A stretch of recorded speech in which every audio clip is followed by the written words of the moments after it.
Saudara korban kecelakaan maut odong-odong dengan kereta api di Serang, Banten masih menjalani perawatan di rumah sakit. 9 korban mengalami luka serius sehingga harus mendapatkan perawatan. Sebanyak 9 orang korban kecelakaan maut di Desa Silebu, Kecamatan Keragilan, Kota Serang, Banten masih menjalani perawatan di Rumah Sakit Hermina. Satu orang kini bahkan dalam kondisi kritis. Korban yang dirawat umumnya mengalami cedera kepala dan patah tulang. Untuk pembiayaan korban ditanggung oleh Jasa Raharja. Odong-odong ditabrak kereta. Jadi 23 orang itu 9 orang kita rawat dan sisanya sudah kita tangani di IGD, sudah diperbolehkan pulang. Nah, dari 9 orang yang kita rawat itu ada 3 orang yang harus kita rawat di ruang intensif dan 6 orang dirawat di ruangan biasa. Nah, dari 3 orang yang dirawat di ruangan intensif ini kita sudah melakukan tindakan-tindakan yang termasuk operasi yang dibutuhkan.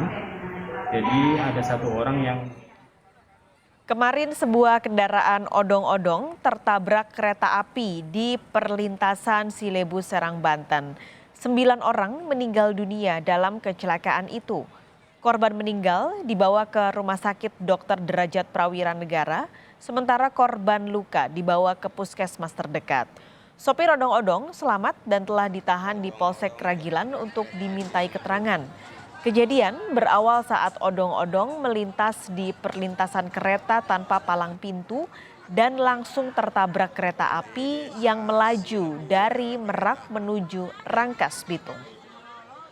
Untuk mengetahui perkembangan kecelakaan odong-odong di Serang, Banten yang menyebabkan 9 orang meninggal dunia, kita terhubung dengan jurnalis Kompas TV Suherdi dari Serang, Banten.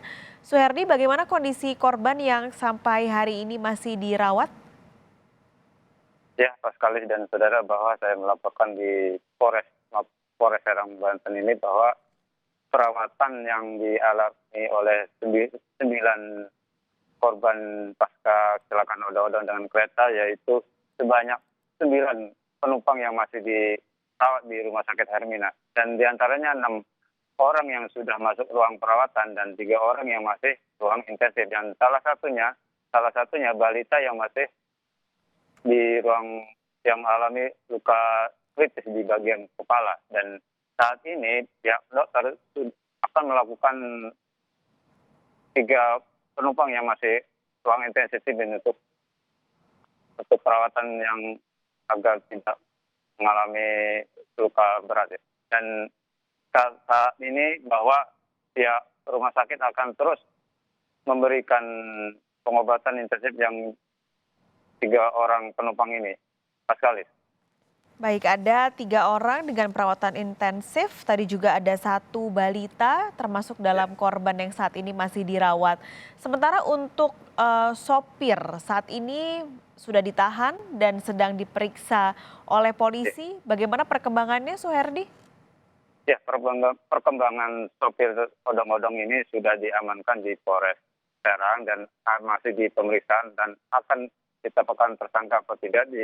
Nanti ada keterangan resmi dari kepolisian yang ini akan ditetapkan, dan bahwa kepolisian sudah menghasilkan hasil oleh TKP, yaitu bahwa polisi menemukan overload dan overdimensi dari kendaraan odong-odong yang melebihi bawa penumpang sebanyak 30 penumpang, dan sopir pun tidak mempunyai surat izin mengemudi, Paskalis. Baik, jadi tidak ada surat izin mengemudi dan tadi ada over kapasitas 30 orang. Ada informasi sebenarnya seharusnya odong-odong ini hanya bisa memuat berapa orang, Suherdi? Ya, sebenarnya ini mobil kendaraan yang modifikasi dari kendaraan penumpang yang sebelumnya kendaraan pribadi, jadi dimodifikasi kendaraan wisata seperti odong-odong ini, yang seharusnya kendaraan penumpang ini membawa 10 penumpang maksimal, dan saat kendaraan odong ini melebihi kapasitas, sehingga kepolisian ini overdimensi dan overload, Paskalis. Baik, nanti kita akan nantikan bagaimana perkembangan penyelidikan untuk sopir odong-odong yang rencananya siang ini akan diumumkan oleh pihak kepolisian. Terima kasih, Suherdi melaporkan langsung dari Serang, Banten.